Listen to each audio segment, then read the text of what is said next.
Game Early Access, ini maksudnya game demo tapi harus bayar gitu? Kok ada yang mau ya?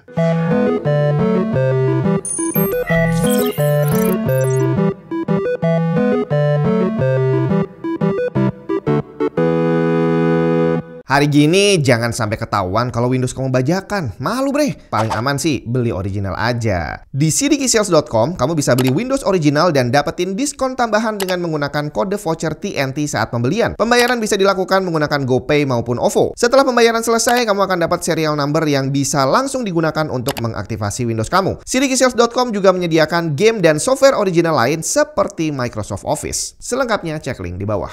Kalau kamu buka Steam dan kamu cari game yang ada labelnya Early Access, biasanya di situ ada keterangannya, bre. Game in Early Access are not complete, tuh tertulis. Gamenya belum selesai, tapi udah dijual. Jadi ibaratnya kamu di rumah lagi latihan bikin nasi goreng gitu ya, karena pengen buka restoran. Terus kamu cari orang untuk ngicipin, cuma orangnya yang mau datang ngicipin ini harus beli. Kok ya ada yang mau? Karena secara harfiah memang itulah yang terjadi. Bahwa gamenya itu belum jadi masih dalam proses pembuatan, terus udah dijual. Nah nanti yang beli, ya akan dapat game yang belum jadi tadi. Early Access dikenal juga dengan nama Alpha Access, yang berarti walaupun gamenya belum jadi, dia udah bisa diakses oleh orang-orang tertentu yang nantinya akan ngasih masukan, gamenya mesti begini, ini ada error, ini ada bug, dan sejenisnya. Ini adalah tahapan yang wajar bukan hanya dalam game tapi juga software lain. Ada tahap pre-alpha, alpha, beta, sampai jadi versi final yang dijual ke publik. Kalau dulu sering banget ada pengumuman game close beta, di mana yang bisa main hanya orang tertentu yang dapat invitation, seperti contohnya Deadlock sama Dota 2 awal dulu. Jadi saat itu kalau sampai kamu termasuk orang yang dapat invitation, itu ada semacam kebanggaan gitu ya. Jadi bahwa perjuangan kamu sebagai seorang gamer ternyata diakui, bahwa kamu dianggap mampu untuk ngetes sebuah game dan ngasih masukan ke mereka,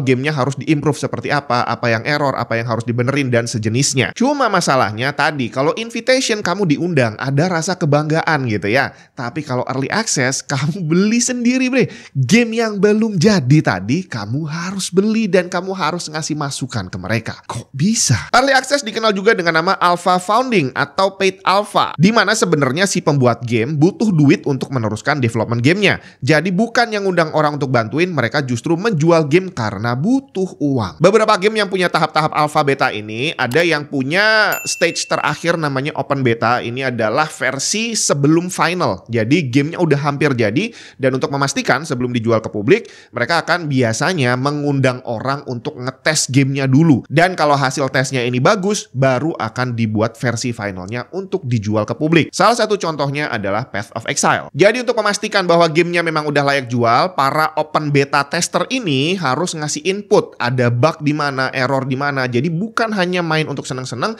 tapi harus main sambil memperhatikan apakah ada yang salah dengan gamenya atau enggak. Dan biasanya sih pasti akan ketemu bug karena tidak ada sistem yang sempurna. Bahkan game yang udah final release pun tetap akan ada bugnya, tetap akan ada errornya, makanya akan ada patch terus-terusan. Karena begitu ada satu patch menambal satu cacat, akan muncul cacat yang lain lagi, dan begitu seterusnya. Apalagi kalau gamenya adalah game yang belum jadi, pasti banyak banget bugnya. Zaman dulu normalnya developer game itu adalah bagian dari modal yang harus dikeluarkan, bahwa mereka harus bayar orang untuk ngetes gamenya, atau at least kalau nggak bisa bayar ya udah buka lowongan aja, siapa yang mau jadi alpha atau beta tester. Tapi sekarang developer game indie udah banyak sekali. Dan tidak semua dari mereka punya dana yang cukup. Jangankan buat bayarin orang untuk ngetes gamenya, buat bikin gamenya aja loh duitnya kurang. Makanya dibuatlah sistem early access, di mana para developer indie yang duitnya terbatas ini bisa dapat suntikan dana baru dengan menjual game yang belum jadi tadi. Kurang lebih sistemnya hampir mirip seperti crowdfunding kayak yang biasa kita lihat di Kickstarter atau Indiegogo gitu ya. Bedanya kalau di sana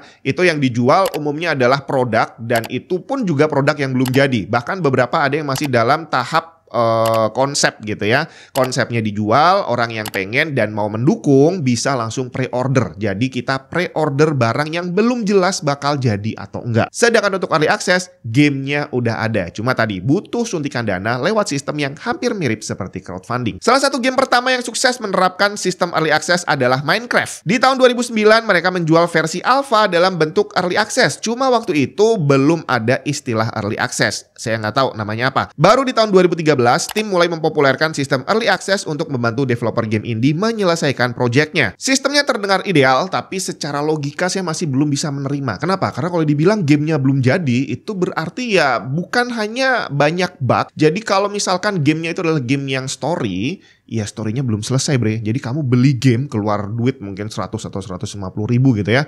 Tapi gamenya berhenti di tengah-tengah nih kalau kamu ngejar ceritanya. Harus nunggu update lagi, dan begitu seterusnya. Cuma memang tidak bisa dipungkiri dengan sistem early access yang sudah umum seperti sekarang ini, ada banyak sekali game-game bagus yang awalnya dimulai dengan early access. Baldur's Gate 3, Path of Exile, Kingdom Come Deliverance, The Forest, Subnautica, dan masih banyak jajaran game yang bisa saya rekomendasiin berawal dari early access. Walaupun ada banyak juga game early access yang gak pernah jadi final atau at least butuh waktu yang lama sekali. Seperti Rust yang udah early access sejak Desember 2013 tapi baru rilis final di tahun 2018. 5 tahun bre. Starbound itu juga mulai early access di waktu yang sama dan baru dirilis tahun 2016. Terus ada lagi 7 Days to Die dan Project Zomboid yang juga early access di saat yang kurang lebih sama dan baru jadi final di tahun 2025. 12 tahun. Ini niat bikin apa enggak sih sebenarnya? Nah, dengan segala ketidakpastian dari game early access ini, pertanyaannya masih sama. Kenapa banyak yang mau? Apa yang kita dapat kalau kita beli game yang belum jadi tadi? Apakah kalau nanti saat gamenya keluar finalnya, itu kita nggak perlu beli lagi, jadi udah langsung dapat gratis?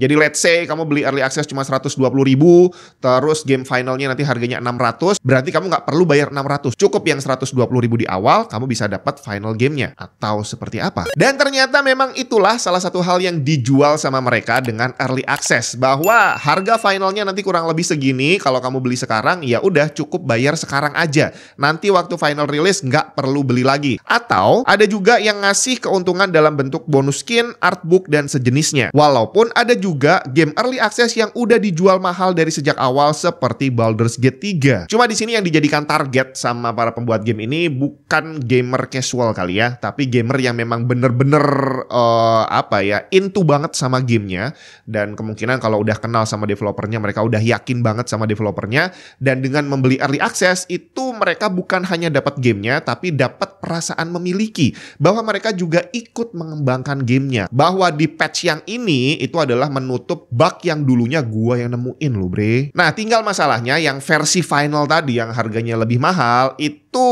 sempat saya baca tidak semua game memberlakukan bahwa pemilik early access bisa langsung dapat game finalnya gratis. Ada yang enggak. Saya nggak hafal gamenya yang apa. Kamu bisa coba cari sendiri dan kalau ketemu boleh di-share aja di kolom komentar. Tapi secara urut-urutannya ya, misalkan versi alpha yang paling awal keluar itu adalah versi 0.0.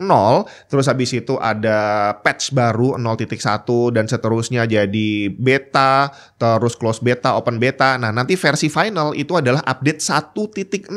Jadi memang sudah sewajarnya bahwa pemilik early access dari versi 0 ini tadi akan mendapat update versi 1.0 tanpa harus beli lagi. Tapi untuk memastikan bahwa game early access yang akan kamu beli punya sistem seperti ini, silahkan pastikan ke yang jual dulu. Tanya apakah nanti versi finalnya kita harus beli lagi atau enggak. Cuma sekali lagi, jangan berharap bahwa game early access akan berujung sukses semuanya. Tadi yang bagus ada, yang butuh waktu lama ada, yang early access nggak selesai-selesai juga ada, yang akhirnya batal rilis juga ada bre. The Stomping Land, Towns, Earth Year 2066, Goddess, dan ada banyak game lain yang kita nggak pernah denger judulnya karena nggak jadi dirilis. Terlanjur keluar uang untuk beli game early access, ternyata buang-buang duit karena gamenya nggak pernah jadi. Mungkin ditinggal kabur sama yang bikin atau gimana, saya nggak tahu. Yang pasti itu tadi adalah tantangan kalau kamu pengen beli game early access. Gimana menurut kamu? Apakah kamu termasuk orang yang mendukung early access atau mendingan nunggu bajakan aja?